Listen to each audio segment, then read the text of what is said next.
Bonjour, mes amis. Vamos a seguir con nuestros estudios sobre la Confesión de Londres.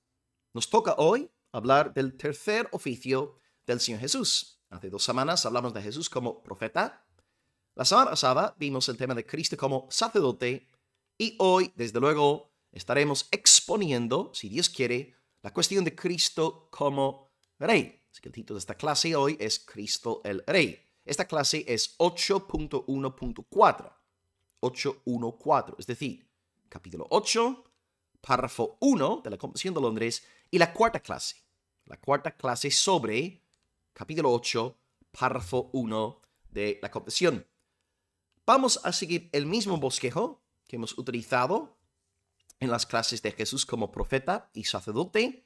Hace 2 semanas hablamos de la persona profética de Jesús, la semana pasada de la persona sacerdotal de Jesús. Hoy veremos en primer lugar la persona real, la persona regia de Cristo. En segundo lugar, de nuevo, seguimos el mismo bosquejo. Número 2, la obra real de Jesús. Finalmente, número 3, la iglesia real de Cristo. Así que podéis ahí, si queréis apuntar el bosquejo, la persona real de Jesús, la obra real, y claro, real quiere decir regia, ¿verdad? De realeza, la obra real de Jesús. Número 3, la iglesia real de Cristo. Ahí tenemos entonces los 3 puntos de la clase. Vamos a empezar con la parte que está ahí en negrita. Primer punto, la persona real de Jesús. Bueno, vamos a ver. Según la Escritura, Jesús es rey. Y Él es rey por título. La Biblia dice que Él es rey. Lo afirma categórica y abiertamente. Un ejemplo muy bueno es cuando Dios el Padre decreta que su Hijo sea el rey. Declara que su Hijo es el rey. Salmo 2.6, que sabéis es un salmo mesiánico, dice Dios el Padre, acerca de Dios el Hijo: yo he puesto mi rey sobre Sión, mi santo monte. Este texto está hablando de Mesías. Jesucristo es el rey sobre Sión, puesto por Dios el Padre. Así que Jesús es rey por título. Dios el Padre lo llama rey, y tenemos otros ejemplos en la Biblia donde las Escrituras hablan de Jesús en términos de reinado. Pero Cristo, además de ser rey por título, también es rey por obra. Un texto que siempre leemos en Navidad dice: un niño nos es nacido, hijo nos es dado, y el principado sobre su hombro.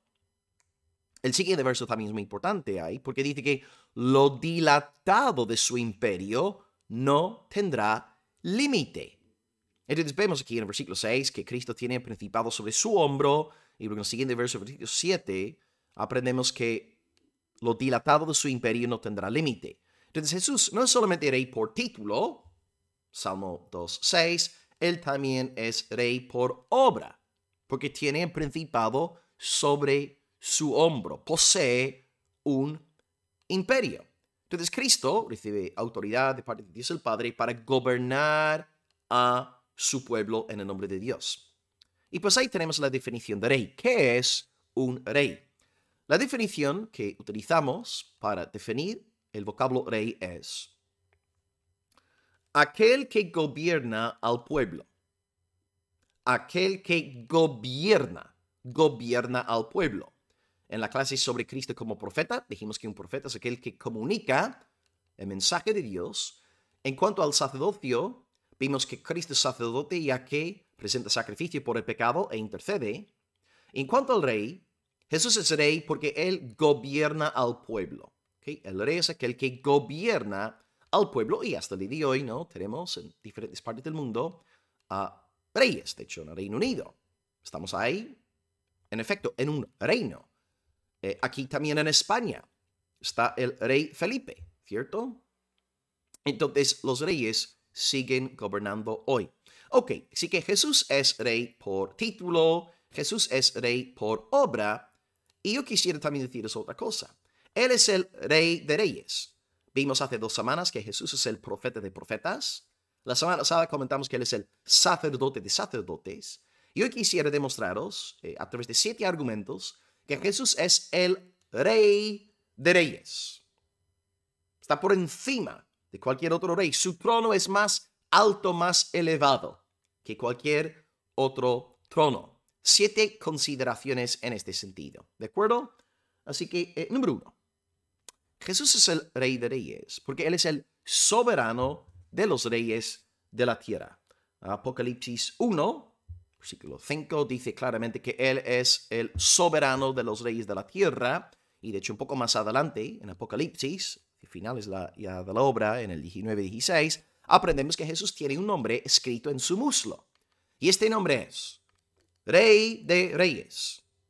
Señor de señores también, pero ahora nos interesa el tema del reinado, ¿no? De Jesús. Él es el Rey de Reyes, es decir, pensamos en todos los reyes que hay, que han habido, y por encima de todos ellos está Cristo en su trono reinando, alto, sublime, con su corona, con su cetro. Él es el Rey de Reyes. Número 2. Jesús es el Rey de Reyes porque, a diferencia de los demás reyes y emperadores, Él reina universalmente. Su reino es un reino que abarca a todos los pueblos, todas las naciones. Ahí tenemos la profecía del Hijo del Hombre, Daniel 7:14. Está hablando de Jesús. Jesús recibe un reinado universal en la tierra. Cristo reina de forma soberana.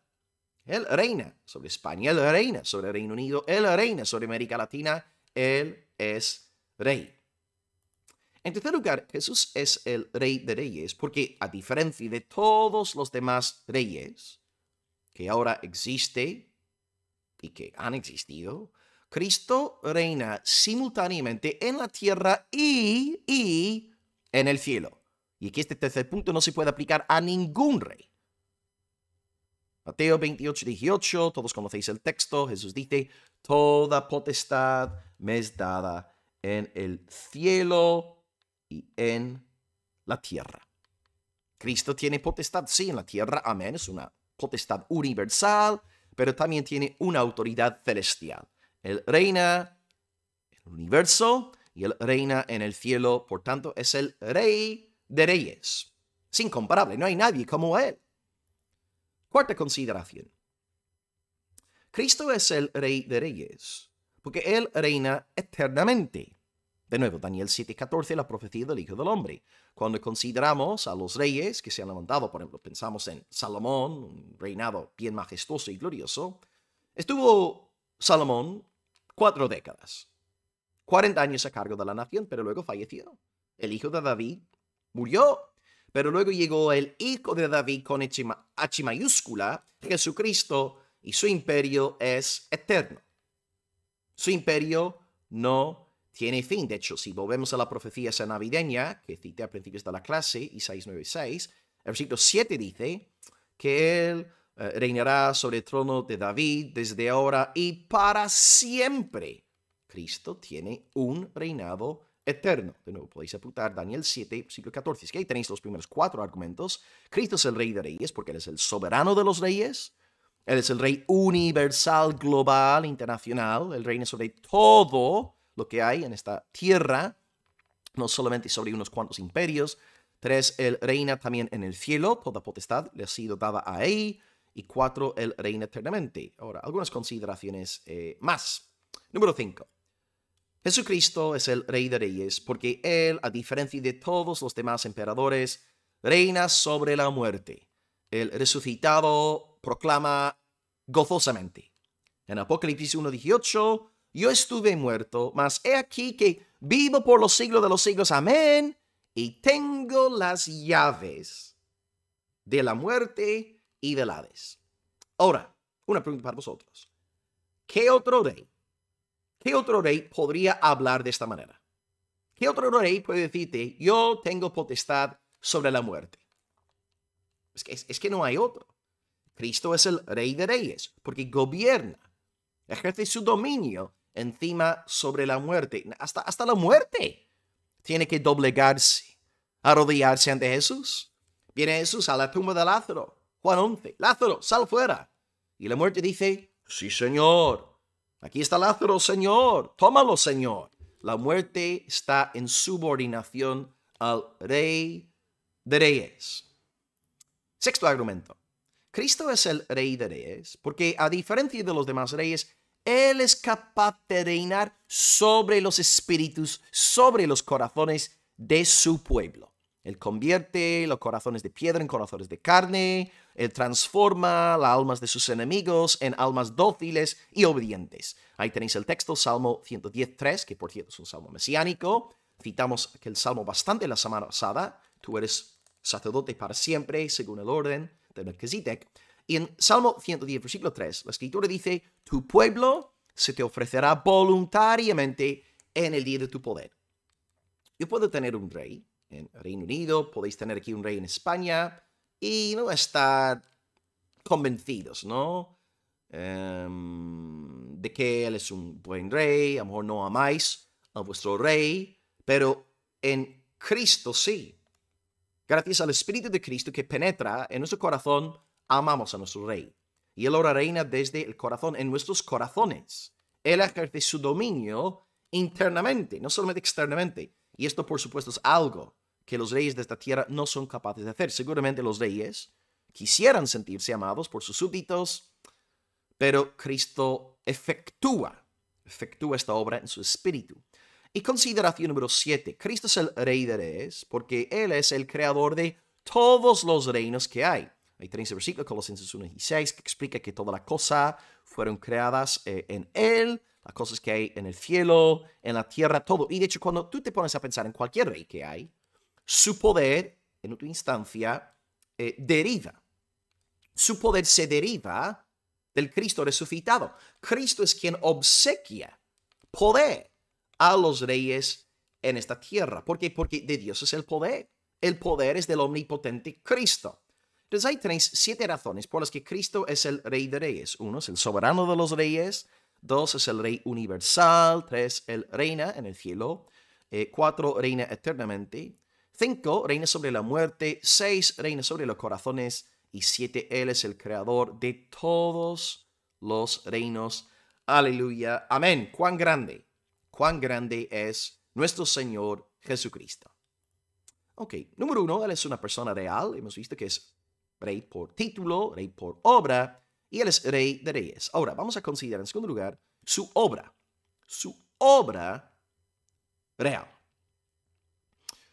Bueno, una vez más, podemos contemplar esta obra regia de Jesús en ambos testamentos, tanto en el Antiguo como en el Nuevo. Ciertamente, en el Antiguo vemos sombras, pero ya tenemos más luz en el Nuevo Pacto. En cuanto al Antiguo Testamento, comenzaría diciendo que Jesús, en virtud de ser el Hijo eterno de Dios, Él en su deidad reina sobre todo. Es decir, Él ya, incluso antes de encarnarse, Jesús estaba antes de encarnarse reinando según su deidad. O sea, cuando tú lees un texto del Antiguo Testamento que afirma que Dios reina, que Dios es rey, está hablando de Dios el Padre, de Dios el Hijo, de Dios el Espíritu Santo. Cristo en su naturaleza divina siempre ha reinado. Entonces, coge un salmo, por ejemplo el 93, que declara que el Señor reina. Es un salmo cortito, despliega algo de la majestad regia de Dios, y ahí está Cristo. Debemos ver ahí Dios el Padre, Dios el Hijo, Dios el Espíritu Santo. Entonces, podemos decir en primer lugar en el Antiguo Testamento, en virtud de su deidad, el Hijo de Dios es rey sobre todo. Siempre ha sido rey. No en su estado ya encarnado, no en el sentido de Dios hombre, pero sí en su estado divino siempre ha sido rey. Y luego más allá del ámbito, digamos, universal, que vemos en Salmo 93, tenemos también su reinado salvífico. Este reinado salvífico sobre el pueblo escogido. Y ahí pensamos, desde luego, casi exclusivamente, ¿no?, en la nación étnica de Israel, aunque reconocemos que hubo gente gentil salvada por la gracia de Dios en el Antiguo Testamento también. ¿Okay? Podemos pensar en los 120,000 en Nínive, Naamán, Sirio, ¿no?, Ruth la Moabita, etc. Pero bueno, principalmente estamos pensando en la obra de Dios entre el pueblo escogido, el pueblo de Israel. Y sobre todo cuando pensamos en el reinado de Jesús, nos viene a la mente un rey en concreto. Y una y otra vez en el Nuevo Testamento aprendemos que Jesús es el hijo de este gran rey y es desde luego el rey David. Y aquí tenéis una cita de Greg Nichols. Vamos ahora a pensar más concretamente en David y ver cómo Jesús, su reinado de alguna forma, se da a conocer por medio de David. Greg Nichols dice lo siguiente.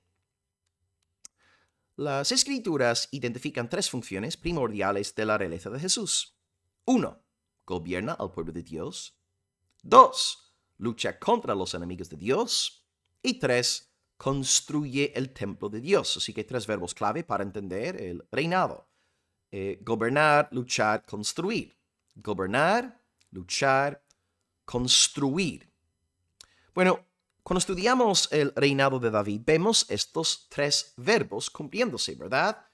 Por ejemplo, David, en primer lugar, según la definición o la explicación ahí de Greg Nichols, vemos que él gobierna al pueblo. Y podéis apuntar y leer después, 2 Samuel 8:15. Él gobierna al pueblo escogido. Pero también hay una relación con los enemigos y vemos que David subyuga, derrota, lucha contra los enemigos del pueblo. Y ahí tenéis un solo ejemplo, 2 Samuel 8:1-6. Es decir, hay más textos en el Antiguo Testamento que hablan del gobierno de David, de sus luchas contra los enemigos, pero simplemente coloco un texto. Y finalmente, bueno, a lo mejor algunos decís, bueno, pero David no llegó a levantar ningún templo al Señor. Ya, es verdad, pero debemos también reconocer que David dejó todo preparado. Él no pudo levantar el templo porque Dios se lo prohibió por ser un hombre sangriento. Pero David sí acumuló muchísimos tesoros para la construcción del templo. Y luego, gracias a todo lo que hizo David, Salomón disfrutó de un reinado de gloria y de majestad. Así que vemos, según la definición de Greg Nichols, estos tres verbos dándose a conocer por medio de David, el prototipo de Cristo, ¿no? Porque Cristo iba a ser el rey ya davídico.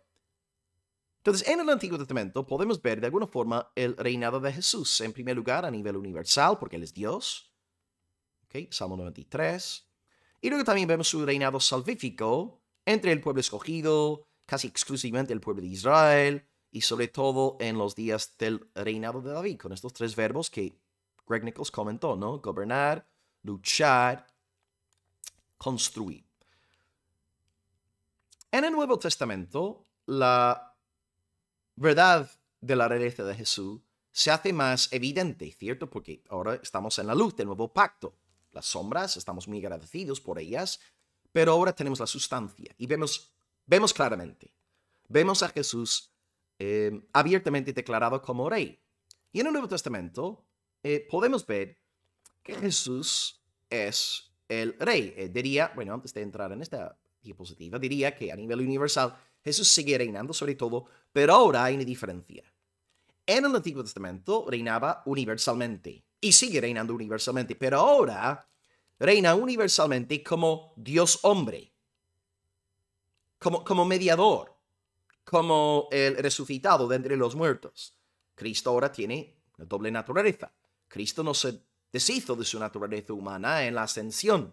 Él es actualmente Dios y hombre, verdaderamente Dios, verdaderamente hombre. Así que Cristo está reinando universalmente como Dios hombre. Después de su resurrección dice, toda potestad me es dada en el cielo y en la tierra. Así que está hablando ahí como el Dios hombre, porque uno diría, bueno, ¿qué sentido tiene decir toda potestad me es dada si él posee toda potestad? Claro, pero ya hay en Mateo 28:18 está hablando ya como Dios hombre, como mediador con las dos naturalezas. Ahora reina, ¿no? En este estado de mediación. Y más allá de su reinado universal, tenemos ahora su reinado sobre la iglesia, también como Dios hombre. Y hay un versículo que combina estos dos reinados en un solo texto, en una sola expresión, es Efesios 1:22, que dice que Dios sometió todas las cosas bajo sus pies, los pies de Cristo. Dios sometió todas las cosas bajo sus pies y lo dio por cabeza sobre todas las cosas a la iglesia. Ahí tenemos dos esferas del reinado de Jesús en un solo texto. la esfera universal, que Dios ha sometido todas las cosas a sus pies. Y ahora también Él es cabeza sobre la iglesia. Así que Cristo es el Rey universal y eclesial. ¿De acuerdo? Y ejerce su gobierno como Dios hombre.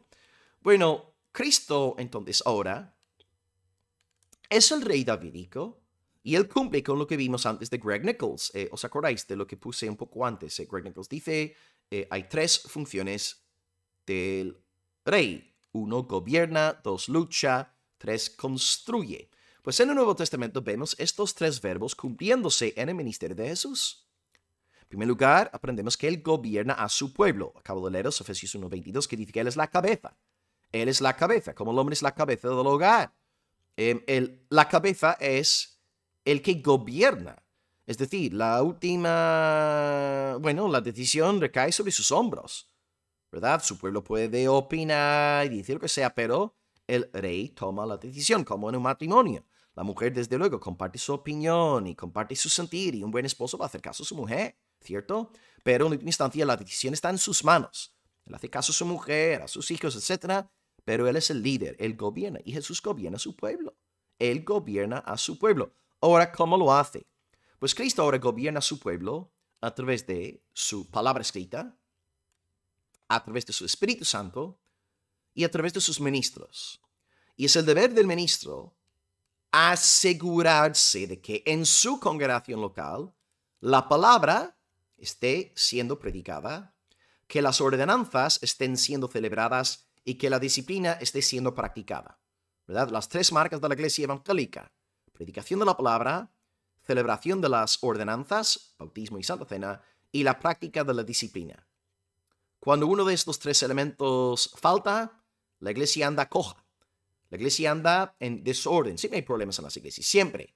Pero cuando una iglesia está obedeciendo estas tres marcas, anda en mayor santificación. No hay una iglesia 100% santificada, pero el ministro debe asegurarse de que haya palabra, que hay celebración de las ordenanzas y de que se practique la disciplina.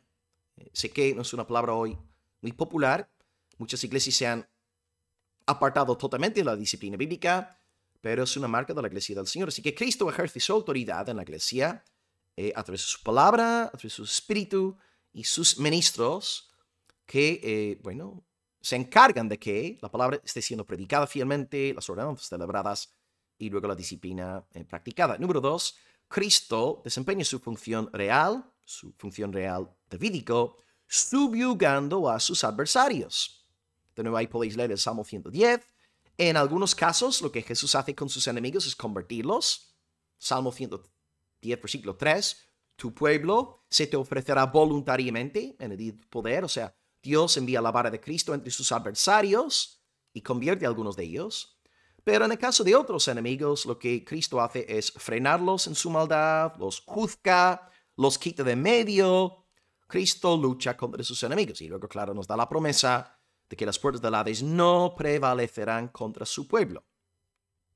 Y en tercer lugar, aprendemos también que Cristo como rey construye un templo a Dios. David, desde luego, no pudo construirlo por ser un hombre sangriento, pero Salomón sí. Y lo increíble del Nuevo Testamento es aprender que el nuevo templo es Cristo. Él es el templo. Él es el tabernáculo. Él es el verdadero templo. Y de nuevo, esto es impactante. El pueblo de Cristo, sus súbditos, los ciudadanos de su reino, ellos ahora llegan a ser piedras vivas en el templo del Señor. Ahí podéis apuntar si queréis 1 de Pedro 2, 4 al 5. Por tanto, amados, Cristo es rey porque desempeña esta obra real, esta obra regia, gobernando su pueblo a través de la palabra, espíritu, sus ministros. 2, porque subyuga a los enemigos, convirtiendo a algunos y luego frenando a otros, castigándolos, juzgándolos. Y luego, número 3, Él está levantando un templo santo y este templo es Él. Increíble. Y luego nosotros ahora unidos a Él, llegamos a ser templo santo del Señor. Bueno, hemos visto entonces 2 puntos. En primer lugar, que Cristo es una persona real, porque es rey por título, rey por obra y rey de reyes. Y número 2, Él desempeña una obra real. Vemos esta obra en el Antiguo Testamento a nivel universal y también a nivel salvífico, sobre todo en los días de David Y vemos todo esto ya en el Nuevo Testamento. Cristo gobierna a su pueblo, subyuga a sus enemigos y levanta templo. Ahora, número 3. Quisiera acabar entonces nombrando 4 bendiciones que tú y yo como iglesia recibimos en virtud de nuestra unión con nuestro Rey Jesús. Yo voy a hablaros de 4 beneficios. Si a ti se te ocurre otro beneficio que llega a nuestra vida gracias al reinado de Jesús, pues por favor, apunta este beneficio en la sección de comentarios, así nos edificamos mutuamente. 4 bendiciones que tú y yo recibimos gracias a la obra regia de nuestro gran soberano, nuestro gran emperador, Jesucristo. En primer lugar, gracias a la realeza de Jesús, el pueblo de Dios disfruta de la bendición de ser gobernado por Él. El pueblo de Dios disfruta de la bendición de ser gobernado por Él. Tú y yo ahora vivimos en la atmósfera del Espíritu, siendo gobernados por la palabra, las ordenanzas y la disciplina. Y a través de aquellas 3 marcas de la iglesia, Cristo santifica su grey. Él hace que su pueblo sea embellecido. Va levantando, ¿no?, un reino hermoso, bello. Así que tenemos en primer lugar la bendición de ser gobernados por nuestro Rey. Y su cetro para nosotros es un cetro dulce, agradable. A nosotros nos encanta ser gobernados por Jesús. No tenemos ya un corazón rebelde, ¿no? A nosotros nos encanta nuestro Rey. Número 2. La segunda bendición es que gracias a la ley de Jesús, el pueblo de Dios es protegido por Él. Acabo de citaros, estaba ahí antes construir el templo, Mateo 16, 18. Cristo ha prometido construir su iglesia y las puertas del Hades no prevalecerán contra ella. Es decir, el adversario no podrá acabar definitivamente con la iglesia de Cristo. Sí, puede ganar unas cuantas batallas, pero en realidad cuando el enemigo gana unas cuantas batallas, por ejemplo, matando a cristianos, en realidad sale perdiendo, porque aquellas almas van directamente a la presencia de Dios. Es que el Todopoderoso Cristo siempre tendrá un pueblo, un remanente para su alabanza en esta tierra. Y hagan lo que hagan los grandes emperadores, los dirigentes de este siglo, la iglesia prevalecerá. El Señor guardará a su pueblo hasta el fin. Y quisiera simplemente leeros unas líneas de Thomas Watson, que estaba leyendo antes de grabar esta clase, que me encantaron. Esto no salía en la clase en sí, pero os las leo. Isaías 27, 2 al 3, dice, yo el Señor guardo mi viña, la guardaré de noche y de día, para que nadie la dañe. Y Thomas Watson, el puritano, dice, si los enemigos hubieran de destruir a la iglesia, tendrían que hacerlo en un momento cuando no fuera ni de día ni de noche. ¡Wow! Ya que Cristo la guarda noche y día. Se dice que Él lleva a los suyos sobre sus alas, como el águila a sus polluelos. Para dañar a los polluelos, la flecha antes tiene que alcanzar al águila y traspasar sus alas. De modo que, si quieren destruir a la iglesia de Cristo, los enemigos han de traspasarlo primero a Él. Aunque el viento y la tempestad rujan y la iglesia se vea casi anegada por las olas, Cristo está en el barco, amén. Y no existe peligro de naufragio. Gloria a Dios. La iglesia prevalecerá, porque Cristo está guardando, protegiendo su viña de día y de noche. De día y de noche, amén. Bendición número 1, ser gobernados por Cristo. Bendición número 2, ser protegidos por Él. Bendición número 3, como comentamos antes, ahora somos un santo templo al Señor. El Rey se encarga de que los intereses del templo sean defendidos, y Cristo no solamente es el templo, sino que, según 1 Pedro 2, 4 al 5, nos ha convertido en el verdadero templo. Esto significa que tú y ahora, gracias a Jesucristo, podemos disfrutar de la presencia benéfica de Dios, amorosa de Dios, donde quiera que estemos. Al estar unidos a nuestro Salvador, la presencia favorable de Dios está con nosotros. Experimentamos su presencia diariamente y sobre todo cuando estamos congregados con el pueblo del Señor. Hay una presencia intensa de Dios cuando nos juntamos como pueblo. Y bendición número 4 para acabar. Recibimos también la bendición de reinar con Jesús. La cuarta bendición es que gracias a la realeza de Jesús, el pueblo de Dios cuenta con la doble alegría de reinar con Cristo en esta vida y en el siglo venidero. Bueno, en esta vida presente, ¿qué pasa? Bueno, en esta vida presente somos más que vencedores. Romanos 8:37, somos más que vencedores. No podemos ser condenados. La salvación de Cristo es nuestra. Unidos a nuestro Salvador no moriremos. Amén. Aleluya. Y esta victoria de Cristo nos ayuda en nuestra lucha contra tres grandes enemigos que tenemos que, mortificar.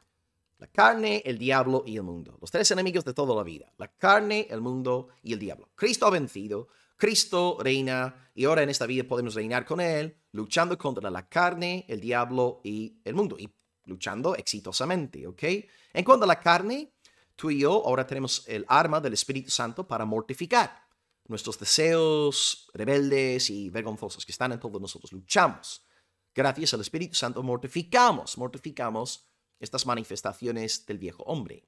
En cuanto al diablo, tú y yo hemos recibido la santa palabra de Dios para silenciar los susurros de aquella serpiente antigua, ¿cierto? Así que luchamos contra la carne con el espíritu, luchamos contra el diablo con la palabra. Y luego luchamos contra el mundo subordinando todos los ámbitos de la vida a la obediencia de Jesús, ¿verdad? En el poder de su espíritu y con su palabra. Nosotros ahora luchamos contra el mundo, procurando someter todas las áreas de nuestra vida en el mundo a la obediencia de Jesús. Por ejemplo, la esfera doméstica, la económica, la laboral, la social. Luchamos por los intereses de Cristo, luchando activamente contra la maldad, el pecado del mundo, procurando ser una sociedad contracultural, brillando con luz, siendo sal. ¿Por qué? Porque entendemos que Cristo, el Señor sobre todo, y todas las áreas de la vida deben estar bajo su santo señorío. Bien escribió el teólogo reformado holandés Abraham Kuyper: no hay un centímetro cuadrado en todo el dominio de nuestra existencia humana sobre el que Cristo, que es soberano sobre todo, no grite mío. Repito la cita de Kuyper. Dice: no hay un centímetro cuadrado en todo el dominio de nuestra existencia humana sobre el que Cristo, que es soberano sobre todo, no grite mío. Entonces tú y yo, como súbditos del reino de Dios, no solamente luchamos contra la carne y el diablo a nivel personal, sino que ya más allá de nuestra esfera personal, en el mundo, procuramos someter todas las áreas de nuestras vidas a la obediencia de Jesús y, en la medida posible, ir extendiendo estos principios más allá del ámbito privado. Pero no solamente reinamos con Jesús en esta vida presente, luchando contra el diablo, la carne y el mundo, también la palabra de Dios nos da la promesa de que reinaremos eternamente con Él. Podéis apuntar si queréis 1 Timoteo 2:12. Pablo dice: si sufrimos, reinaremos con Él. Es decir, si sufrimos con Cristo en esta vida, reinaremos con Él eternamente. ¿Qué implica este reinado? No lo sé. Lo siento, pero lo que sí sé es que va a ser algo impactante, maravilloso, fantástico, estupendo, infinitamente mejor que esta vida presente. Así que gloria a Dios por esta gran esperanza. Nuestro reinado ya de alguna forma ha comenzado y estamos sentados en lugares celestiales con Cristo, luchando contra la carne, el diablo y el mundo, y luego en el día de mañana reinaremos con Él por los siglos de los siglos. Así que gloria a Jesucristo, por nuestro gran Rey de Reyes, Señor de señores, soberano de soberanos, emperador de emperadores, porque gracias a Él ahora tenemos la bendición cuádruple de 1, ser gobernados por Él; 2, ser protegidos por Él; 3, ser su templo; y 4, la bendición de reinar con Él, no solamente en esta tierra, luchando exitosamente contra la carne, el diablo y el mundo, sino también eternamente reinando en los nuevos cielos y la nueva tierra. Pues hermanos, gloria a Dios. Por todo lo estudiado hoy hemos visto que Cristo es real, por título, por obra. Hemos visto su obra en el Antiguo y el Nuevo Testamento. Y luego hemos acabado viendo 4 bendiciones para la iglesia de Jesucristo, a saber que somos gobernados por Él, protegidos por Él, somos su templo y reinaremos con Él eternamente. Y ya el reinado ha comenzado aquí. Y gloria a Dios, sabemos que el que está en nosotros es mayor que el que está en el mundo. Así que hermanos, a luchar, a ser valientes.